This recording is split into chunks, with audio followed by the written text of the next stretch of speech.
இன்றைக்கி என்ன சமையலில் நம்ம வீடியோவில் பார்க்குறதுங்க, ஒரு பீக்கங்காய் கடையல் பார்க்க போகிறோங்க, ராகி மாவு வச்சு ஒரு ரொட்டி பார்க்க போகிறோங்க, தக்காளி ரசம் பார்க்கலாங்க. இன்றைக்கி தக்காளி ரசத்துக்கு முதல்ல வேக போட்டுடலாங்க.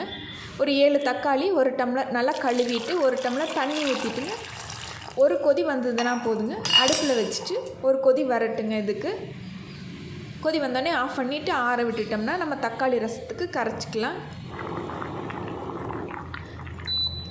இது இப்போ ஆற விட்டுறலாம், ஆறட்டுங்க. அப்புறம் நம்ம தக்காளி ரசத்துக்கு கரைச்சிக்கலாம். இப்போ நம்ம எடுத்த 3 பீக்கங்காயும் இதை அரிஞ்சிட்டு எடுத்துக்கலாங்க. அடுப்பு திட்டு மேலே இந்த மாதிரி ஒரு நியூஸ் பேப்பர் விரிச்சிட்டோம்னா வேஸ்ட்டு எடுத்து அப்படியே டஸ்ட்பின்னில் போட்டுக்கலாங்க. நியூஸ் பேப்பரோடு சேர்த்து அடுப்பு திட்டும் அழுக்காகாமல் இருக்குங்க. அதனால் இப்படி ஒரு நியூஸ் பேப்பர் விரிச்சிட்டுங்க, நம்ம கட்டரை வச்சுட்டு காய்கறி கட் பண்ணி எடுத்துக்கலாம். பீக்கங்காய் 3மே நான் கட் பண்ணி எடுத்துட்டுங்க, தோல் சீவிட்டு கட் பண்ணி எடுத்து வச்சுருக்கேன். இப்போ பீக்கங்காயை கடைஞ்சிடலாம். மண் சட்டியை அடுப்பில் வச்சுட்டுங்க, இது சூடாகட்டும். ஒரு 2 நிமிஷம் ஆகுங்க சூடாகிறதுக்கு. இப்போ நம்மளோட தக்காளி ஆறிடுச்சுங்க. அது கூட கொஞ்சம் உப்பு சேர்த்துட்டுங்க, புளி கொஞ்சமாக ஊற போட்டிருக்கேங்க. பாதி லெமன் சைஸ்க்கு புளி ஊற போட்டிருக்கேங்க. அதை கரைச்சி எடுத்துக்கலாம். நம்ம மண் சட்டி சூடாகிருச்சுங்க. இது கூட 2 ஸ்பூன் அளவு எண்ணெய் சேர்த்துட்டு 1/2 ஸ்பூன் மல்லி, 1/2 ஸ்பூன் சீரகம் தேய்ச்சிட்டு எண்ணெயில் சேர்த்துக்கலாம்.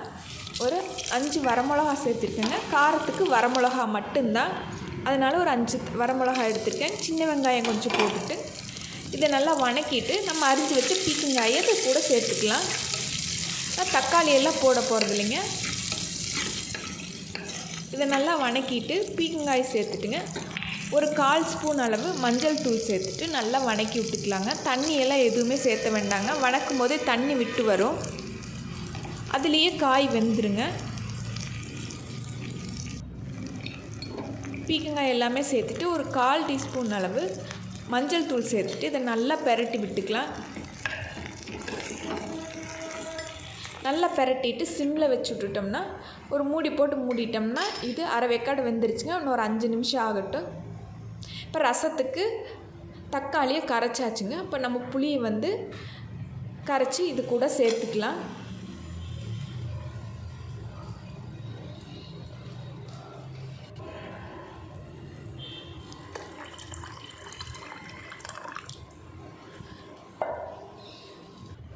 பீக்கங்காய் நல்லா வெந்துருச்சுங்க.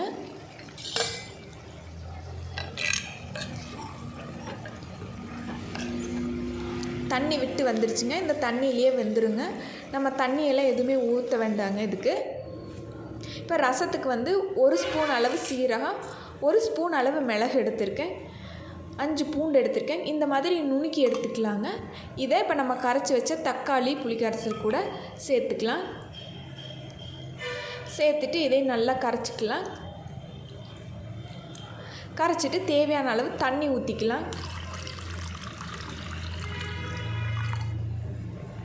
இதை இப்போ ரசத்தை தாளிச்சிடலாம். பீக்கங்காய் வெந்ததை எடுத்துட்டுங்க, இதை மத்து வச்சு கடைஞ்சிக்கலாம்.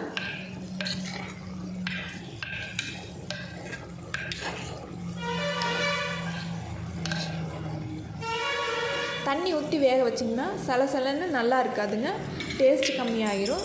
இந்த மாதிரி பெரட்டி விட்டு இப்படியே வேக வச்சு எடுத்துக்கலாம். இப்போ ரசத்தை தாளிச்சிடலாம். 1 ஸ்பூன் அளவு எண்ணெய் விட்டுட்டு கடுகு போட்டுட்டுங்க, சின்ன வெங்காயம் ஒரு 2-3 சின்ன வெங்காயம் கட் பண்ணி வச்சுருக்கேங்க. தக்காளி ரசத்துக்கு சின்ன வெங்காயம் போட்டு தாளித்தா நல்லாயிருக்குங்க. கருவேப்பிலை, சின்ன வெங்காயம் எடுத்துருக்கேன். கடுகு பொரிஞ்சோடனே வெங்காயத்தை சேர்த்துட்டு வணக்கிக்கலாம். இந்த ரசத்துக்கு வரமிளகாயெல்லாம் சேர்த்த வேண்டியது இல்லைங்க, நம்ம மிளகுடி போட்டு தாளிக்க போகிறோம், அதனால் மிளகாயெல்லாம் வேண்டாம். வெங்காயம் வணங்கினோடனே நம்ம 1 ஸ்பூன் அளவு மிளகுடி போட்டுக்கலாம்.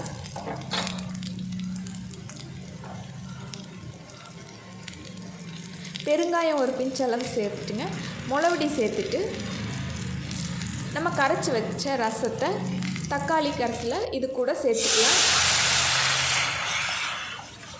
நல்லா கலந்து விட்டுறலாம். நுரைச்சி வந்தோடனே இறக்கிக்கலாங்க.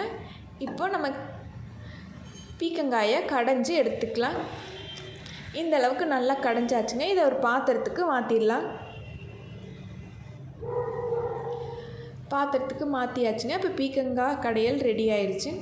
இது சாதத்துக்கு ரொம்பவே நல்லா இருக்குங்க. இட்லி தோசைக்கும் தொட்டுக்கலாம். சாதத்துக்கு ரொம்ப நல்லா இருக்கு. ரொம்பவும் தண்ணி விடாமல் இந்த மாதிரி அப்படியே கெட்டியாக இருக்கிற மாதிரியே கடைஞ்சி எடுத்துக்கலாங்க. பீக்கங்காய் கடையிலும் ரசமும் ரெடி ஆயிடுச்சுங்க. ரசத்தை இறக்கி ஒரு பாத்திரத்துக்கு மாற்றியாச்சு. இப்போ நம்ம கோதுமை மாவு ரொட்டிக்காக நம்ம ரெடி பண்ணிடலாம்.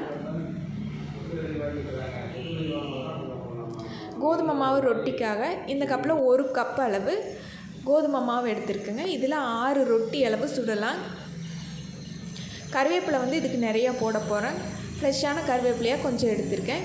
சின்ன வெங்காயம் ஒரு 10 சின்ன வெங்காயம் கட் பண்ணியிருக்கேங்க. இந்த மாதிரி ஒரு பாத்திரத்தை எடுத்துட்டுங்க. நம்ம சின்ன வெங்காயத்தை முதல்ல போட்டுக்கலாம். போட்டுட்டு 1 ஸ்பூன் அளவு சீரகம் போட்டுக்கலாம்.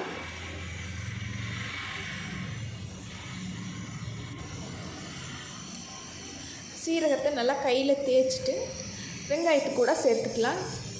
கருவேப்பிலை வந்து இந்த மாதிரி பொடியாக கட் பண்ணியிருக்கேங்க. எவ்வளோ தூரம் பொடியாக கட் பண்ண முடியுமோ அவ்வளோ தூரம் பொடியாக கட் பண்ணிக்கலாம்.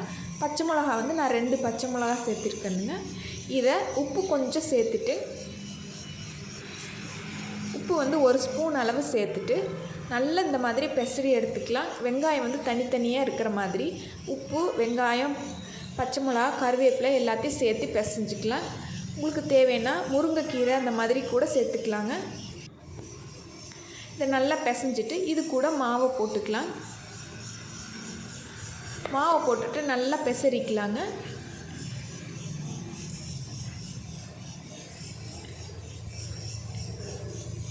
நல்லா பெசரிட்டு தண்ணி வந்து ஊற்றிடக்கூடாதுங்க. கொஞ்சம் கொஞ்சமாக தெளிச்சிட்டு சப்பாத்தி பதத்தை விட கொஞ்சம் இலக்கமாக பிசைஞ்சிக்கலாம்.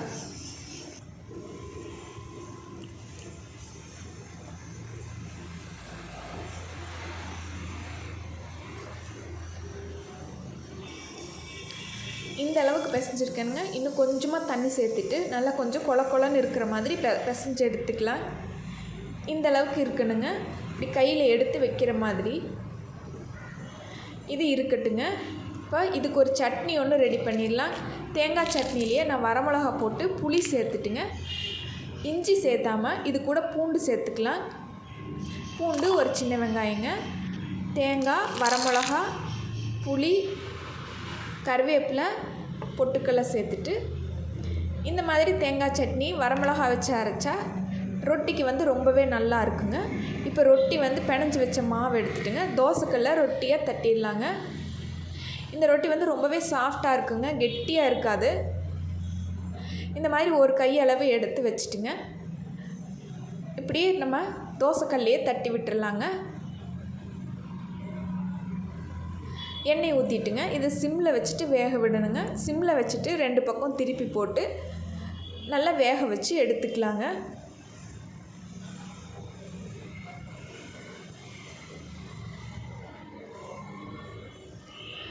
இந்த அளவுக்கு நல்லா செவக்க வேக வச்சு எடுத்துக்கலாங்க. நம்ம வாழை இலையில் தட்டிட்டு கூட தோசைக்கல்லில் போட்டுக்கலாம்.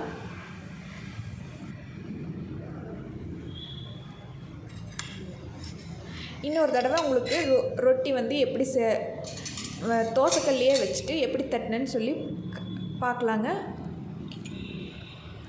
கொஞ்சமாக மாவு எடுத்துட்டுங்க தோசைக்கல்லை வச்சுட்டு கொஞ்சமாக ஒரு தண்ணி தொட்டுக்கலாங்க. கையில் தண்ணியை தொட்டுட்டு நம்ம எவ்வளோ தூரம் மெல்லிசாக தட்ட முடியுமோ தோசைக்கல்லை சிம்மில் வச்சுட்டுங்க அடுப்பில் நல்லா தட்டி விட்டுக்கலாங்க.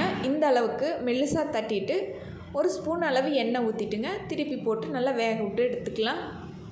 சப்பாத்தியாக சுடுறத விட இந்த மாதிரி கோதுமை மாவு ரொட்டியாக சுட்டால் டேஸ்ட் வந்து ரொம்பவே நல்லா இருக்கும்.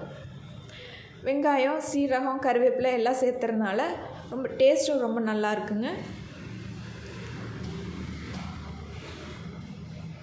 இந்த ரொட்டி கூட தேங்காய் சட்னிக்கு வரமிளகா போட்ட தேங்காய் சட்னி ரொம்பவே நல்லாயிருக்கும். கார சட்னியாக இருந்தாலும் ரொம்ப நல்லா இருக்குங்க. இப்போ இப்போ ராகி ரொட்டி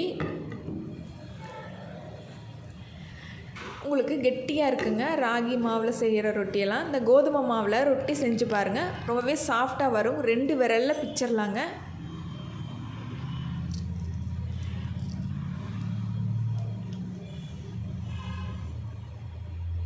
கோதுமை மாவு ரொட்டி ரெடி ஆயிடுச்சுங்க.